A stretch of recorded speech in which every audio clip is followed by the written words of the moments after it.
Hi folks, the full moon in Leo is on Tuesday night, Wednesday morning, my time. So that's about 5:53 a.m. Pacific time on February the 12th. And you may well wonder why it is that I'm doing a video for it today, because typically my full moon videos will come out a day or two before the full moon. Well, it just so happens that as we move into Monday, Tuesday, and of course the full moon on Wednesday, there's some aspects that are getting ready to form that are all related to the full moon. And for those of you who watched my two videos last week, both the weekly monthly overview that I posted about a week ago and the Mercury Sun conjunction video, which is a conjunction that goes exact today, that I posted a couple of days ago, you'll know to some extent where it is that I'm headed with this full moon. We've got the moon in Leo, and we've got the sun and Mercury just a couple of degrees away from the sun in Aquarius. So the full moon in Leo is, of course, opposite the sun. It is opposite the sun by definition, but it is also opposite Mercury, which is still kind of burnt by the sun, which is still not visible, but the full moon is opposite the sun and Mercury. And the full moon is squaring Uranus in Taurus, and it is trining Chiron in Aries. The square to Uranus is more, it's tighter. And indeed, if we were to look a month ahead at the eclipse on March the 13th, that eclipse trines Uranus. So, you know, just as we've had a new moon in Aquarius that trined Jupiter in Gemini on January the 29th, and then the new moon in Pisces at the end of February is going to square Jupiter, we have a kind of a similar situation, but in reverse, going on with Uranus and Taurus with these two upcoming full moons. The full moon in Leo squares Uranus, and the full moon in Virgo, that eclipse trines Uranus. So there is a sense of, I would say, how shall I put it? There's when you have a square followed by a trine, there's a sense that action taken to honor. I'm so sorry. I've got the neighbor's children playing outside all of a sudden, and it's fine. They're allowed to play, of course. Oh my God, but all of a sudden it sounds so loud in my ears. And I'm sure you all are like, we can't hear anything, Abby. And all of a sudden it's as if that child is screaming in my ear.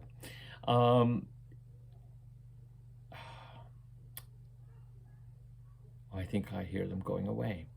Don't worry, they didn't hear me. The window's closed. So it's as if some action needs to be taken as a result of this full moon, or there's an awareness that builds. Something needs cleaning out, addressing in such a way that you can move forward in the direction that is right for you in the Taurus part of the chart. And by doing so, a month from now, as you head to that eclipse, you are able to release something. Now, you could have released this something the week before and after January the 13th, because you could have felt that lunar eclipse the week before and after January the 13th, but you could be releasing something. You could be releasing something the week before after March the 13th as well, that harmoniously supports where it is that you're trying to go in the direction that is right for you, your specific direction. When it comes to Uranus, I feel like I need to expand on that in this video. So let me just back up or slow down and do this video a little bit more methodically. We have the new moon in Aquarius trining Jupiter in Gemini on January the 29th, and 2 weeks later we of course have the full moon in Leo. A full moon occurring 2 weeks after a new moon in the related sign, in the sign opposite the new moon, is, one could say, a necessary correction, a necessary reaction from the opposite part of the chart. Opposite houses in a Western chart, one of the reasons why I like a Western chart is because of the fact that it's drawn as a circle. Not all charts are drawn in a circular manner.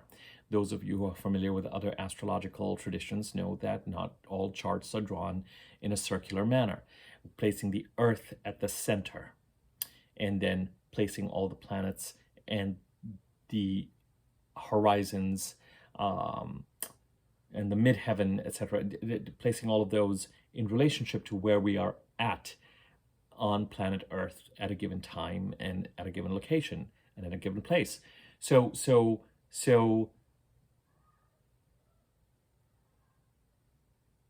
but what I like about a Western chart with that circular technique is that the opposing houses actually are opposite each other in the chart. And they really are today in 2025 in the way that we read houses, and certainly in the way that I read houses, opposite houses are very much part of the same unity, but they just have this kind of yin-yang thing going on. What is in one is not in the other, but it is through the presence of what is in one and therefore the absence of what is in the other that the other is defined. So if the first house is us, the seventh house is key other people in our lives. If the second house is our independent and emotional patch of grass, the eighth house is where we are codependent with others. If the third house is our mind, our communication, our interacting with people and the impact that that has on our reality on a day-to-day basis, the ninth house is our removing ourselves to some extent from the fray and connecting with spirit. If the fourth house is our most private foundation, our home, our land, our real estate, our private life, the 10th house is our public life, our reputation and our career and our calling, and so on. And if the fifth house is where we seek individual pleasure and gratification and joy and our stardom, the 11th house is where we merge our energy with different groups or people or friends or ensembles or even humanitarian activities. If the sixth house is the busiest, most productive part of the chart, the 12th house is where we are in some ways the least busy and required to release and required to commune with spirit and reflect in an isolated manner. Now, these are very single sentence definitions of the houses, but I'll stand by them for what it is that I'm trying to communicate here. So when you have a new moon in the Aquarius part of the chart, the house occupied by Aquarius in your chart, in fact, I'm going to say that one of the things that I don't like about a Western chart is the confusion it has given rise to in the different house systems.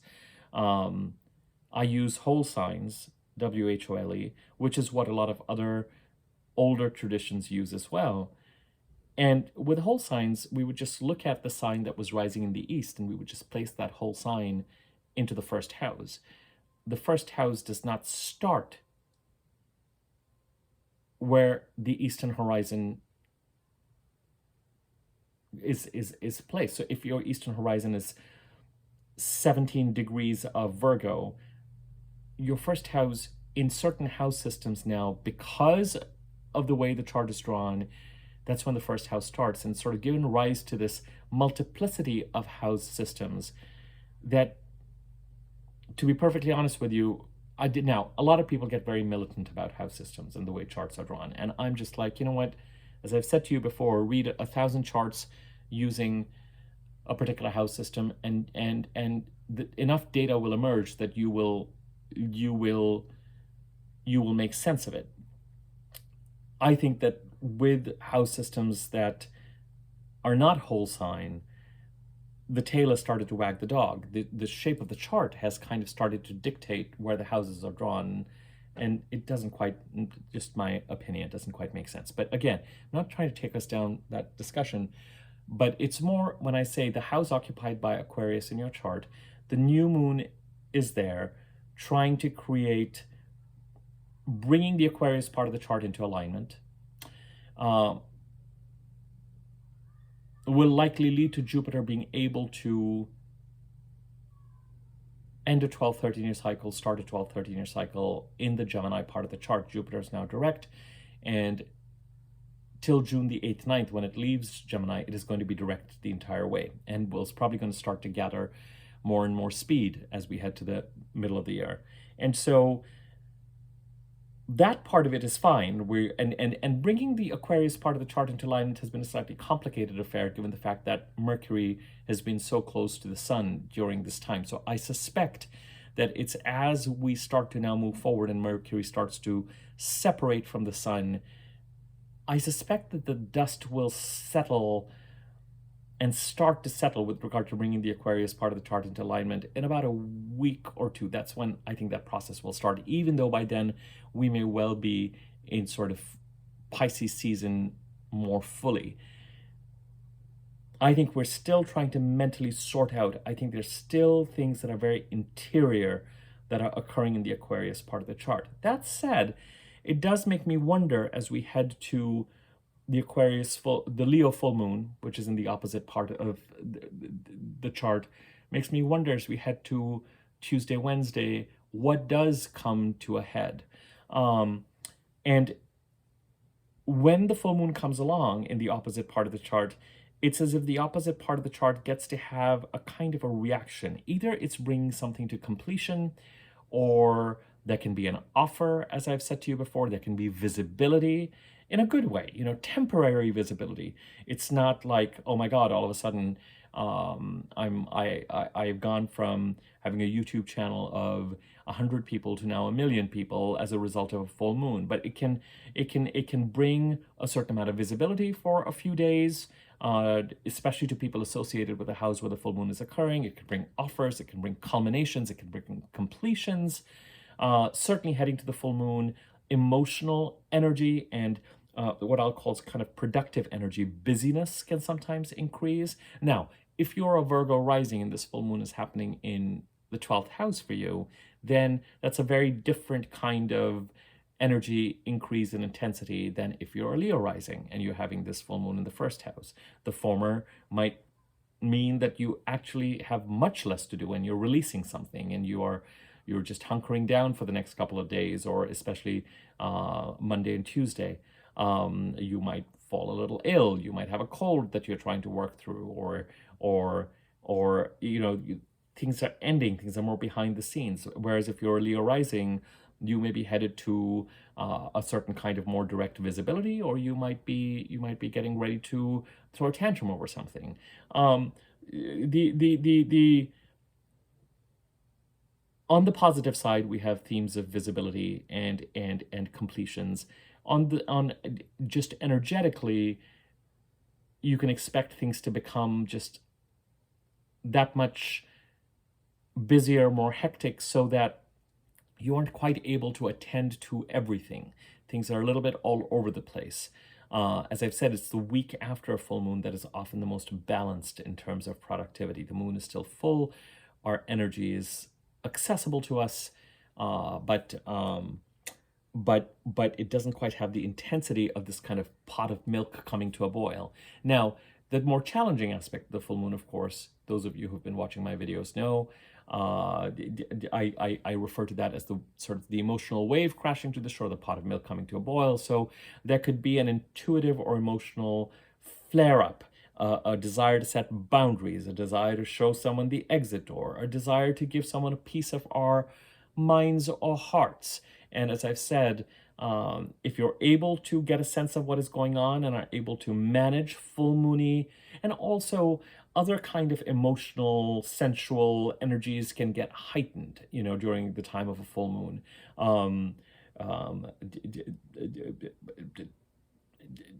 Anyway, so as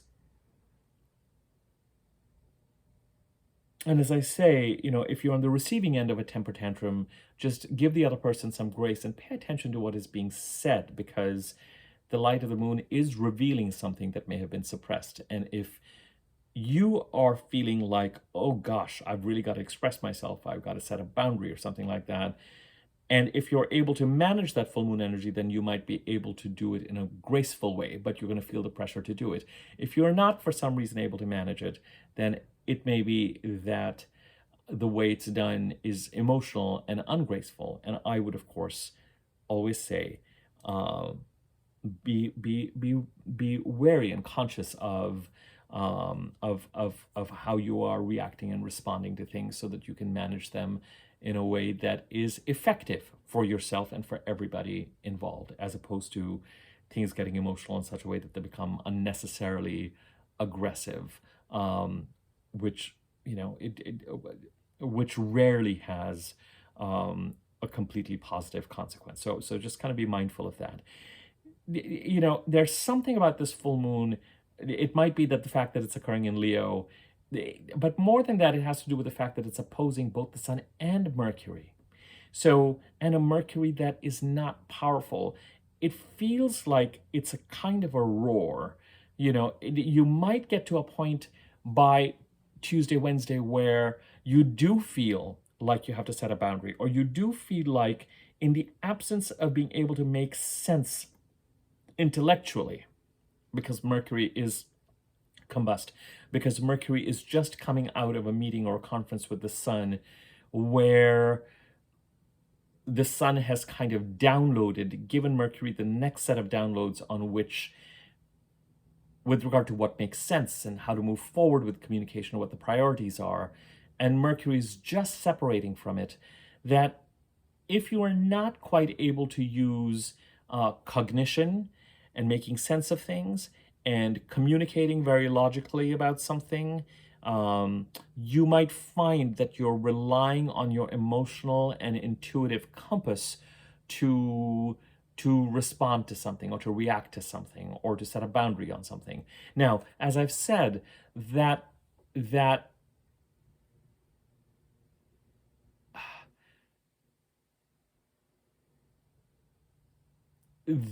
rational, so to speak, mental, internal processing, cognitive capability and communication capability, whether you're having to type things or verbally speak them, will return to us. Give Mercury a week or 10 days to separate from the Sun, and you will find it that much more powerful. Now, Mercury enters Pisces on the 14th. So for a lot of us, depending on which house is occupied by Aquarius and which house is occupied by Pisces, some of these energies may go hand in hand. I would just in general say, when the Sun and Mercury are combust as they are today, try to postpone decision making as much as you can. It could be that as Mercury separates and gains a little bit more distance, things become clearer. But peace, love, rock and roll. I've just had to make a decision on something and communicate it. So my instincts are telling me, be a little mindful and careful of what you're committing to. It may not. But you do the best. We do the best we can, right? We're human, and we're trying to make sense of things and responding to things, and things will fall into place and align as they need to. In the meantime, we've got to move forward based on how things are today, and do the best we can accordingly. So just the fact that the full moon opposes the Sun, of course, and opposes Mercury, just makes me feel like the absence of communication and cognitive clarity. And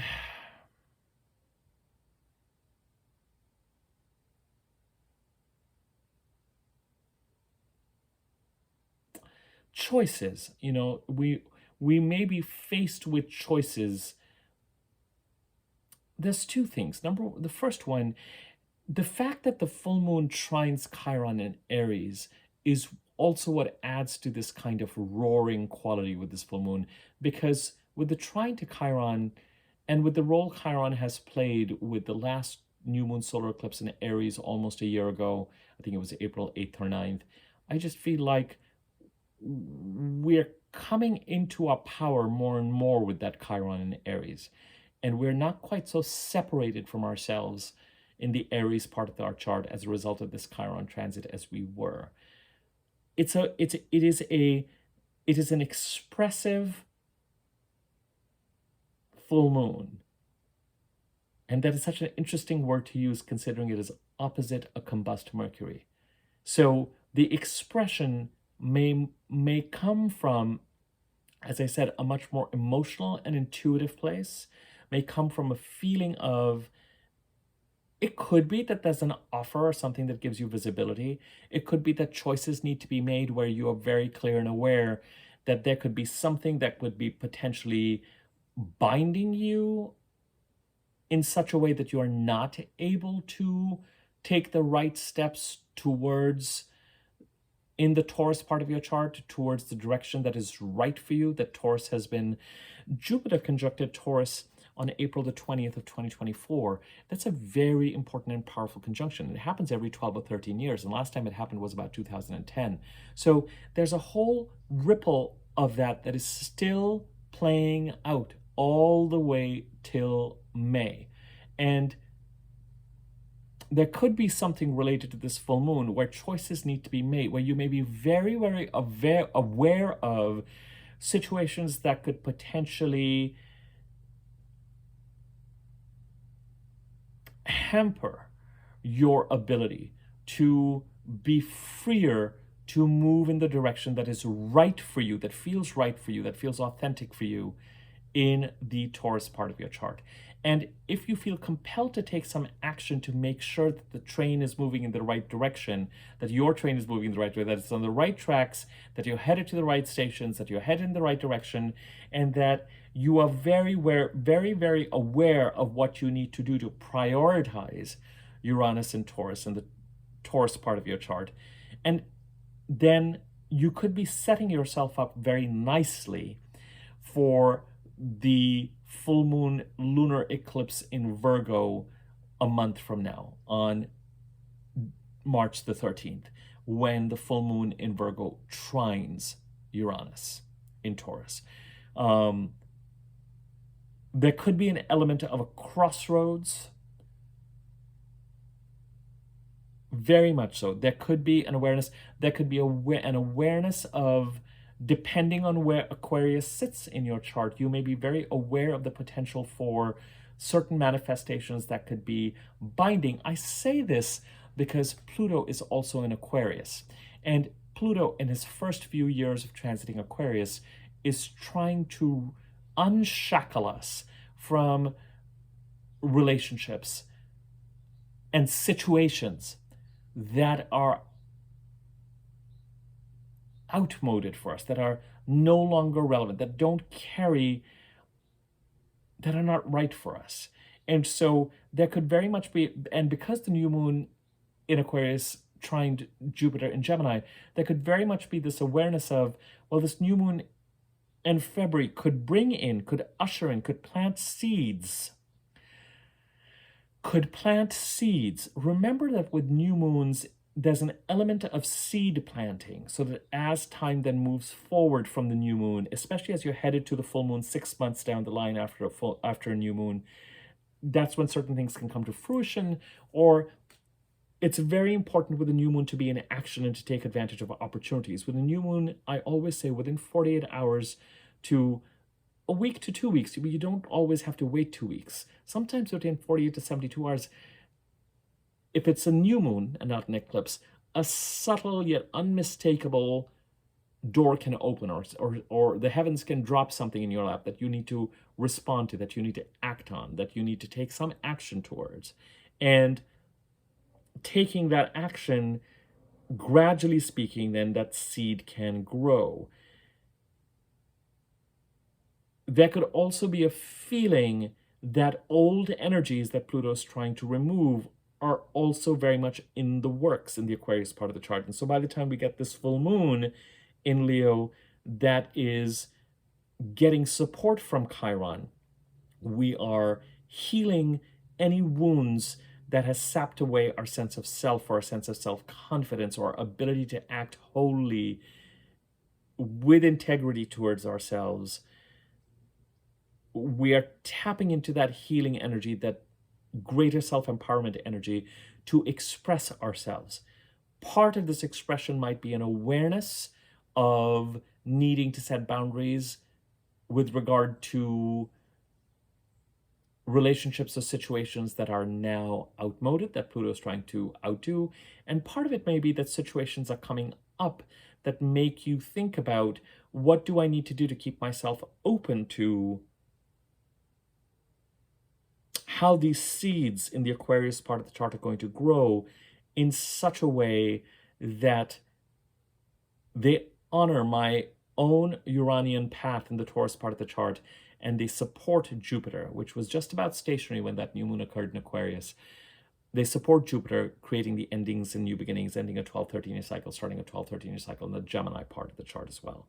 But certainly with this full moon, is the square with Taurus that is the most square with Uranus and Taurus that's the most relevant. There's something that comes up that you may feel that action needs to be taken, whether it is an opportunity that needs to be responded to, some sort of visibility, whether it is a boundary that needs to be set, a choice that needs to be made. There may be, based on what seeds are being planted and what is being explored and what multiple options are being looked at in the Aquarius part of the chart, as you head to the Leo full moon, there might be a kind of an internal roar around what path is going to be right for you, what is not going to be right for you. And you may very much have to rely on a full moon compass, because Mercury's powers may not be completely available to you right now as you head to that full moon. Certainly today, Mercury's combust. So especially if you've had to make certain decisions, etc., it may feel a little bit like, I don't know, I'm committing to this, but is this the right thing? And maybe, am I doing the right thing? And should I be doing this? And should I be doing, so just,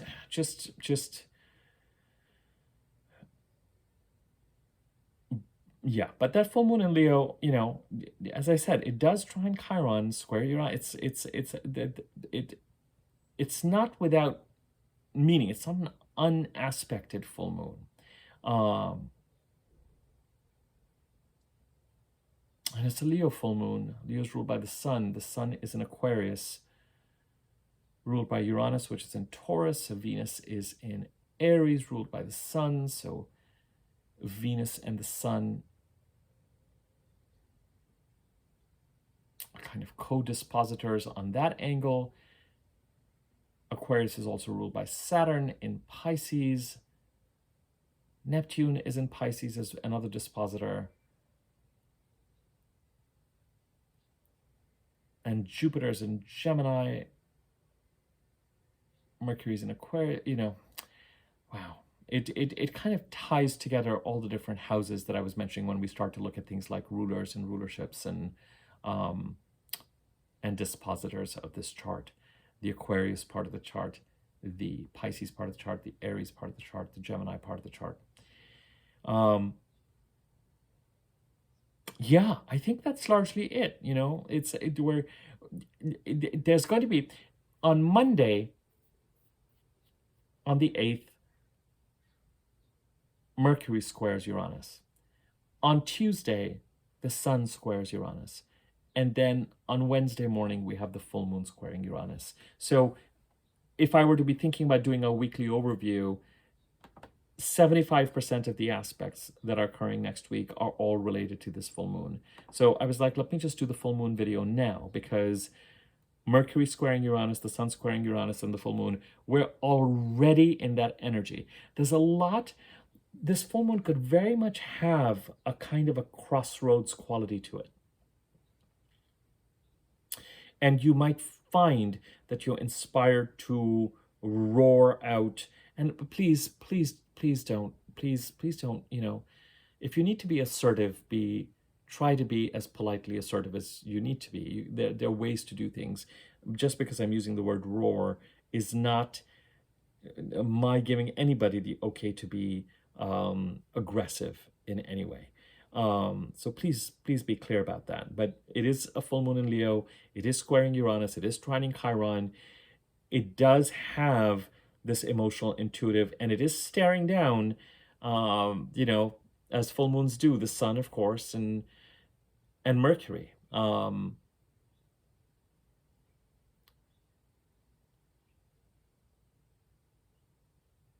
Full moons can have this WTF quality because The sun is our solar self and our connection to source. But the moon is us as we try and interact with 3D reality. And by the time we get to a full moon, we could just be in this place of like, energetically, I'm crashing on the show. It's just like, you know,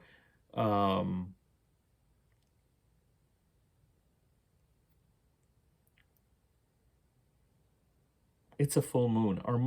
The moon stands for our contentment, our emotional contentment. And so it can be a really powerful signal, a full moon, of what will lead to that contentment. And self-empowered contentment could very much be a theme as we head towards Wednesday. Things could be coming up even now. You know, Monday is when Mercury, I would say already give it 5 days. Over the past couple of days, since the middle of this past week, it's the 8th. So I would say starting even the 6th, 5th, 6th, what has been escalating with regard to the Aquarius part of your chart, that could be a factor in whether it is going to make it easy for you. Let's say that you end up committing to something that you get a kind of an intuitive warning on by the time you get to Wednesday. It's very likely that because on March the 13th is an eclipse of release, it's very likely that you might feel compelled to release it. You may emotionally and intuitively have question marks about things that you are... It's very much a crossroads energy, and our rational mind is not available. In fact, our rational mind is not in a place where it can act based on its connection to source today, just yet. So there's a lot that we might be dealing with that has an intuitive quality, but we're not quite moving in the desired. When Mercury enters Pisces, something really shifts on February the 14th.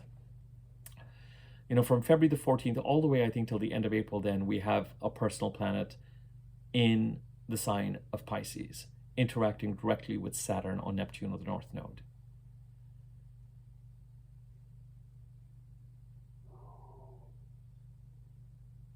Right now, I think we have an intuitive sense of things that might be brewing, both things that we feel positively about and things we might be concerned about. That dog agrees with me, if you can hear him. And we might be just a little weird. We might be feeling like, the decisions that we're making, the decisions we feel like we're, those.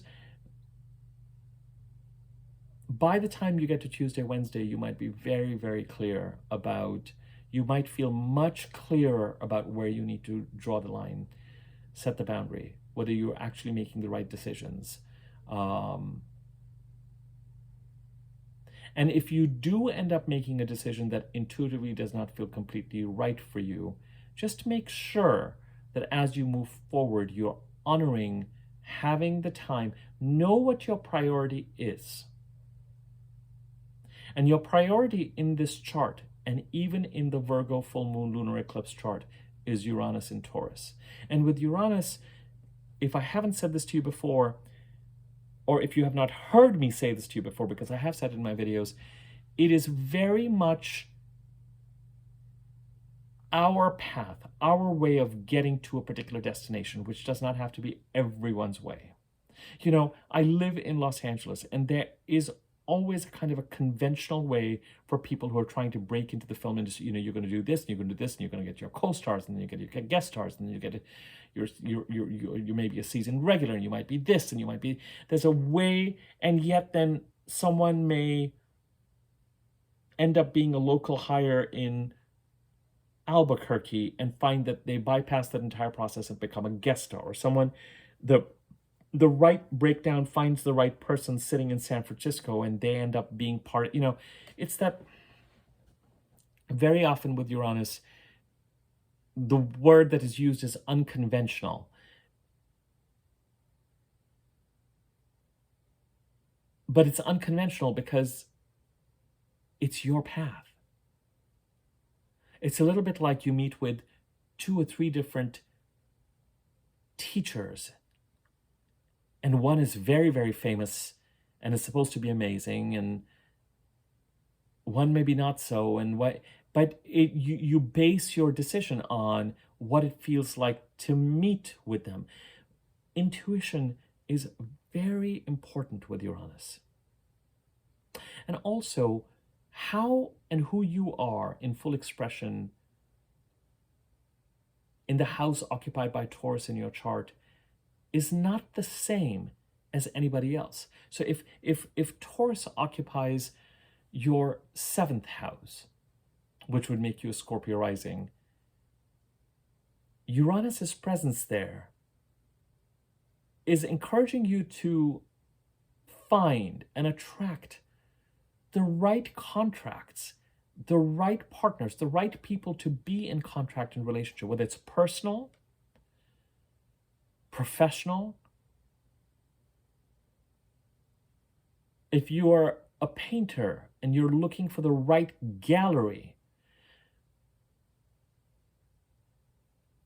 you could have the choice to go with the big gallery in New York City or Santa Fe, or a small gallery that just feels right to you. And Uranus would say, where did the energy feel like it had flow and alignment?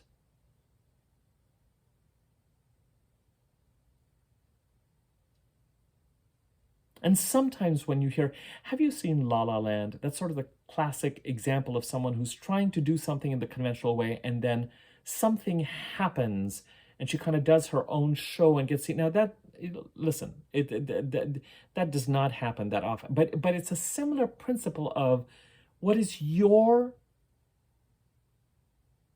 first and foremost, in order for you to be truly yourself and fully and authentically self-expressed in the part of the chart that has Taurus in it, what would that look like for you? And Uranus has been going over Taurus since 2018. So what has Uranus been encouraging since then?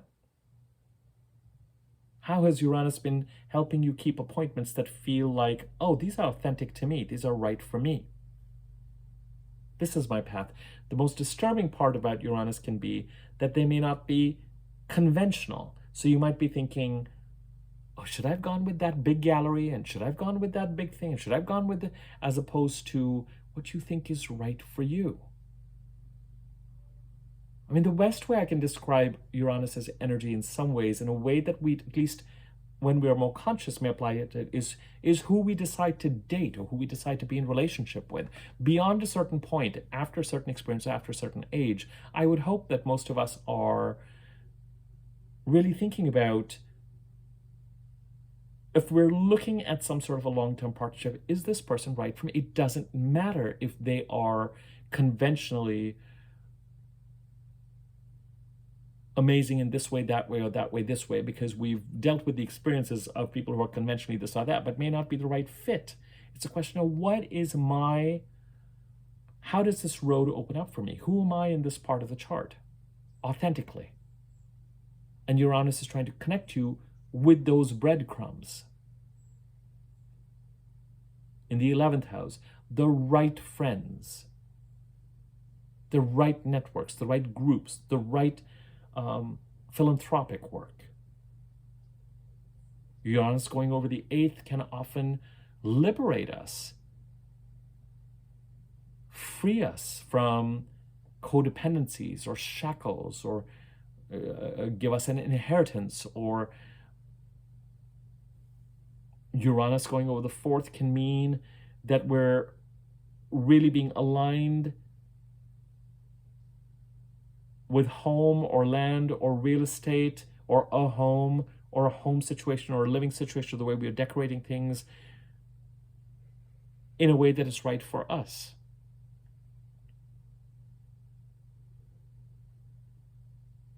That reflects us, that makes us feel like, oh, I am at home. This is who I am. And wherever Taurus sits in your chart, this full moon, the Sun and Mercury in Aquarius at this point in time, and the full moon in Leo on Wednesday, they are directly looking at everything that is developing right now and saying, what is the relationship between what is developing right now and the right path for you in the Taurus part of your chart? And there's a certain amount of pressure to this because Uranus, like Saturn, like Neptune, is getting ready to change signs. Again, 2025 is a year where these planets will dip into the next sign, but then come back into the current sign to finish things up. So for a lot of people, 2025 is when the energy changes. I think the energy changes next year. I think what we're really trying to do is wrap up and honor where the energy has been so far in 2025.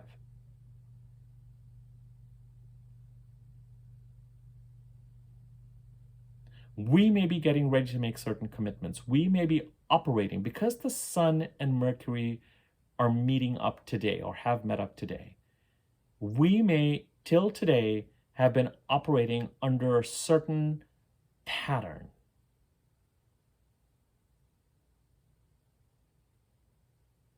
A habit, certain conditioning, that the Sun and Mercury meeting up today may be having a conversation about, okay, moving forward in the Aquarius part of the chart, what are the right seeds to plant? What is the right direction to go in? What should I be communicating on? What contract should we be signing?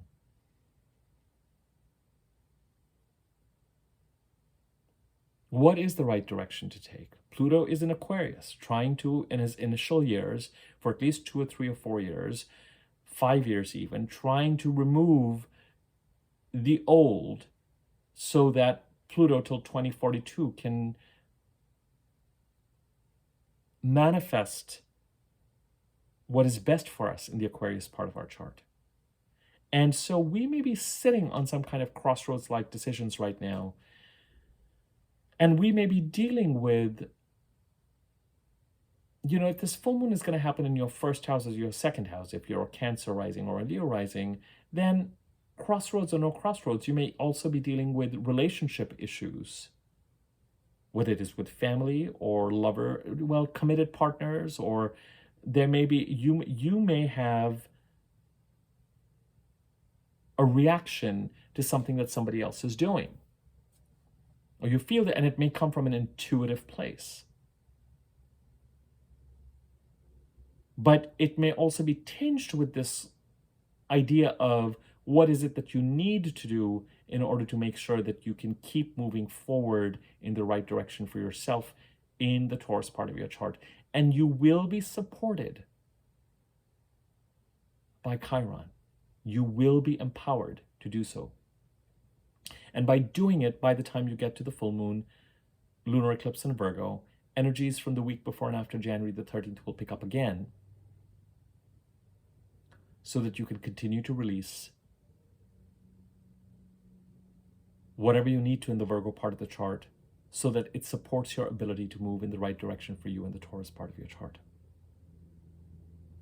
Okay, I'm going to leave it at this. I don't really feel the need to say too much more right now. If something else comes up, because as you know, sometimes after doing a video, I might get some other insights, I will share them.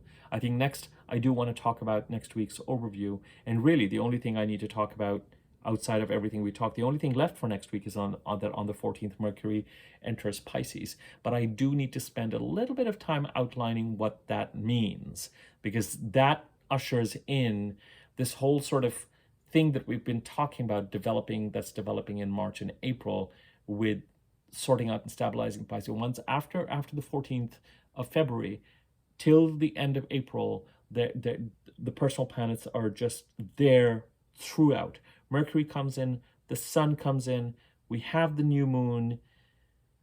By the time the Sun is getting ready to leave, Venus and Mercury are going to be retrograde and coming back into Pisces. They're going to be in Pisces for much of April. All these conjunctions are going to take place with Saturn, and Mars is going to trining Saturn today, retrograde. Then Mars goes direct and gets ready to trine Saturn about a month from now.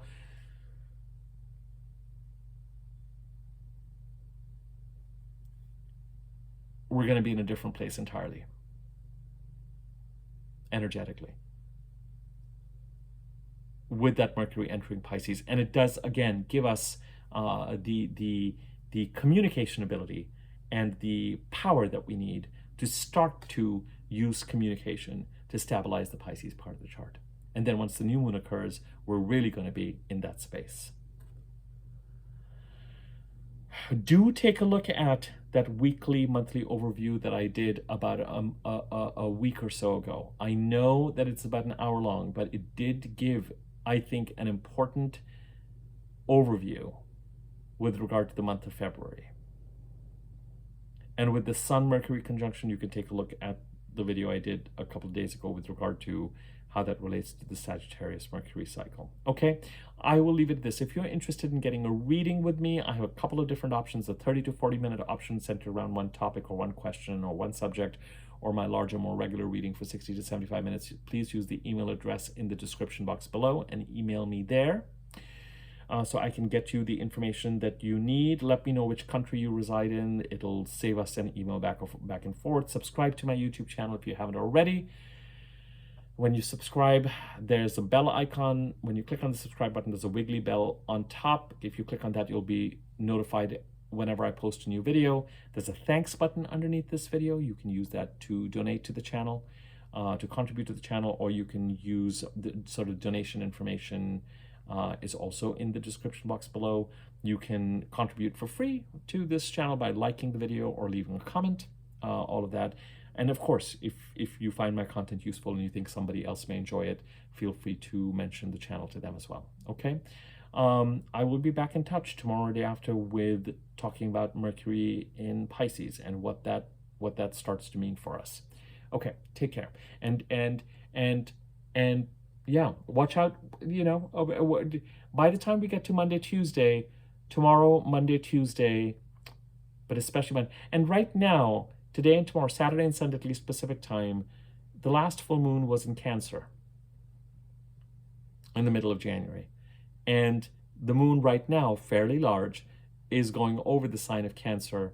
And again, whenever you have a new moon or a full moon just before it is to occur, it kind of ties up just before the next lunation happens, starts to tie up the energy from the last lunation. So you might find that you are thinking about that some sort of a cycle related to the full moon in Cancer about a month ago is wrapping up.